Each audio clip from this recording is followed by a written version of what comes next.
So, you're a marketer. And let's be honest, it feels a little chaotic out there, right? Well, you're in the right place. In this explainer, we are going to cut through all of that noise. We're going to give you a clear, actionable playbook for 2026 and turn that chaos into a masterclass. I mean, this is the question, isn't it? Every single day, there's a new platform, a new trend, a new strategy that somebody, somewhere, is telling you that you have to be on. It's totally overwhelming, and it leads to this kind of paralysis where you either do nothing or you try to do everything and, well, you end up doing it all pretty poorly. The real problem is just figuring out where to focus your time, your energy, and your budget. But what if there was a framework for this? Something battle-tested that could cut right through all that noise. See, the playbook we're going to walk through today isn't just theory from a textbook. It was literally forged in live workshops with dozens of brands. We're talking everything from tiny startups all the way up to major airlines. These tools solve the problems that marketers are actually facing, like right now. Okay, so here's our roadmap for this masterclass. We'll kick things off by really defining that modern marketing problem. Then we're going to dive into 4 super powerful tools: the funnel audit, the options matrix, the content funnel, and the planning calendar. And all of that comes together to create your final, actionable playbook. So let's jump in. First things first, right? You can't plan where you're going if you don't know where you are. Tool number 1, the funnel audit, is all about taking a brutally honest look at your marketing as it stands today. It's about assessing the now so you can pinpoint exactly where you're strong and, maybe even more importantly, where you're leaking opportunities. All right, so just as a quick refresher for everyone, the marketing funnel is really just a simple model for the customer's journey with your brand. Think of it like this. It starts with this wide group of people at the top who are just finding out you exist, and it slowly narrows down to that smaller group at the bottom that actually makes a purchase. Our entire job as marketers is to guide people through that journey.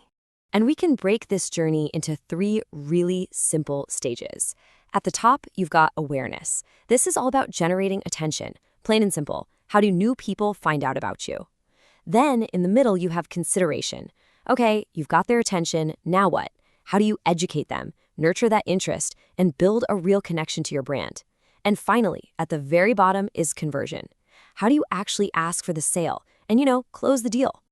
Now, the real power of this whole exercise is just how simple it is. So take a look at the worksheet on this slide. For your own brand, you're just going to go through each stage. Under what we do today, just list out everything you can think of. For awareness, maybe it's your paid ads, maybe it's viral videos. For consideration, maybe it's your email newsletters. Then comes the hard part, that last column. Are you actually good at it? Yes or no? Be honest. This isn't about judging yourself, it's about getting a clear diagnosis. And it's really important to remember that not all funnels look the same. If you're selling something like t-shirts or lipstick, you have what's called a wide funnel. Your potential market is huge, right? So the goal is to get tons of people in at the top and convert as many as you can. But if you're selling, say, 7-figure B2B software contracts, well, that's a narrow funnel. You only need a few very specific customers to come out the bottom. The principle is the same, but the scale is totally different. But the ultimate question is always the same. Are the right people coming out the bottom of your funnel? One of the biggest aha moments from all these workshops with this. A surprising number of brands were actually pretty good at getting attention at the top of the funnel.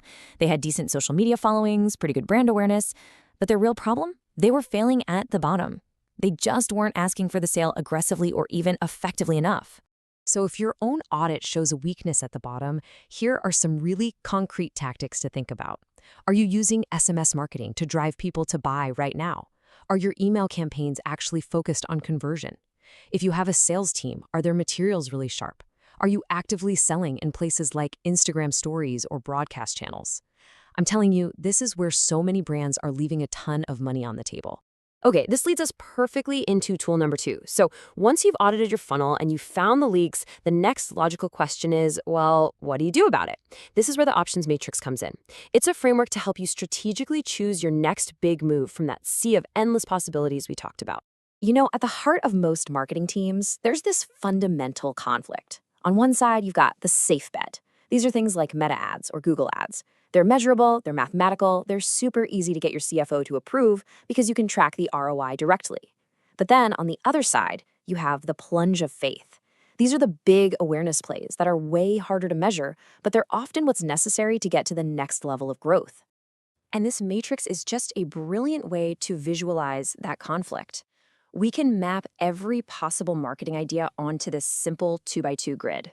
The horizontal axis goes from Normie, the safe stuff that's easy to get approved, all the way over to Fringe, the bleeding edge, riskier bets.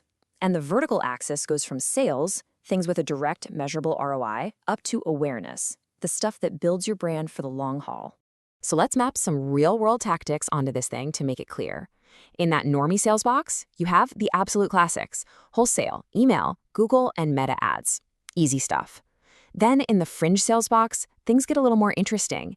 Think TikTok ads, seeding products to creators, aggressive SMS marketing, live selling. Now let's look at awareness. In the Normie awareness corner, you've got LinkedIn posts, trade shows, basic organic social. But way out there in Fringe awareness, that's where you find the big, bold bets. Building an organic YouTube channel from scratch, a multi-account social show strategy, or investing in streaming. So here is the critical takeaway from all of this. Many businesses, especially the ones that hit a growth ceiling around that $30 to $50 million revenue mark, they got there by living exclusively in that Normie sales box. It's safe, it's predictable, it's measurable. But to break through that ceiling, you have to make the jump. You have to be willing to take that plunge of faith into the less measurable but incredibly powerful world of awareness. Now, after looking at that huge matrix of options, you might be tempted to try like 10 new things. Don't do it. A huge piece of practical advice here is to limit yourself.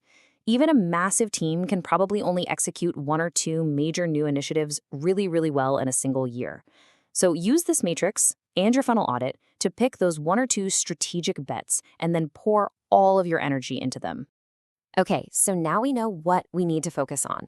Tool number 3, the content funnel, is all about the how. This is where we take that exact same funnel logic that we use for our overall marketing and we apply it specifically to our social media and content. It's about making sure that every single piece of content you create actually has a job to do. So to do this, we need to speak the same language. Let's talk about content pillars. A pillar is just a recurring type of content that's defined by its format plus its topic. That's it. So green screen breakdowns is a pillar. Behind-the-scenes vlogs is a pillar. Carousel posts of e-commerce photos, that's a pillar too. Most brands, whether they realize it or not, already have 3 to 5 of these running at any given time. The exercise here is super simple, but incredibly revealing. So on this worksheet, you're going to list out all of your content pillars. Next, give each one a grade from A to F on how well you're actually executing it. Then map it to the funnel. Is this pillar for the top, the middle, or the bottom? And finally, and this might be the most important column on the whole sheet, who owns it?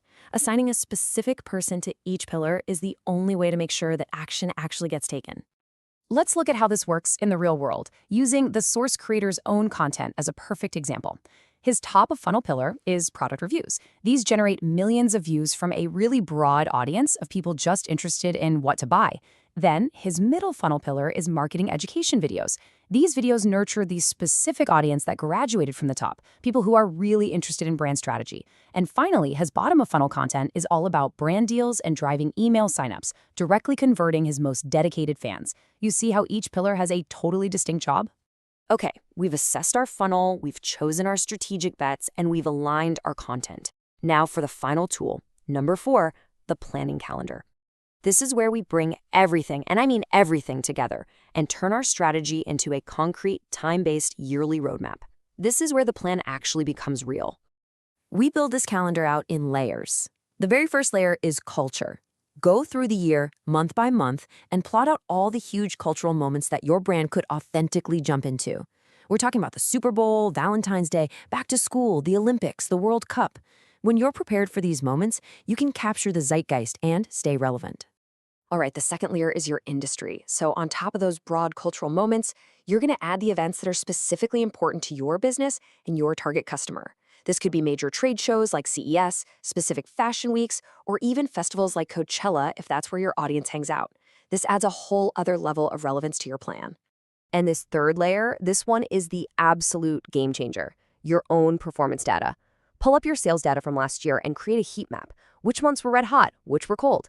Then do the exact same thing for your social media performance. And for every single peak, you have to ask, why did we win here? Was it a flash sale, a viral campaign? How can we replicate that success? And for every valley, ask, what were we missing? How do we fill that gap this year?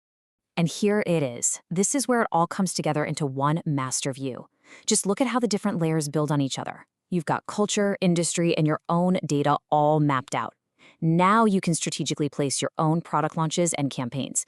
You can literally see where you have natural momentum to build on and where you might need to create your own moments. You can even add a row for things you missed last year to make sure you don't make that same mistake twice. So we've just walked through the 4 core tools that you need to build your strategy. Now let's bring it all home and wrap it up into your final actionable playbook. Before we recap the 4 main steps, here are 2 quick final power-ups to think about. First, asset repurposing. Look, if you don't have the budget to create more content, then just focus on doing more with what you already have. Systematize how you use every single piece of creator content or user-generated content across all your channels. And second, when you're planning campaigns, try to think about a 50-50 split between your internal promotions, so what you do on your own channels, and your external promotions, like getting creators, press, and collaborators involved. Okay, let's recap. Here is your 4-step playbook for 2026. Nice and simple. Step 1, audit your current funnel to find out where you're weak and where you're strong. Step 2, use the options matrix to choose just 1 or 2 new high-impact strategic bets for the year. Step 3, map your content pillars to make sure everything you post is serving a specific stage of the funnel. And step 4, build your multi-layered annual calendar to turn that strategy into a concrete plan. So that leaves us with just one final question for you. You have the framework now. You have the tools.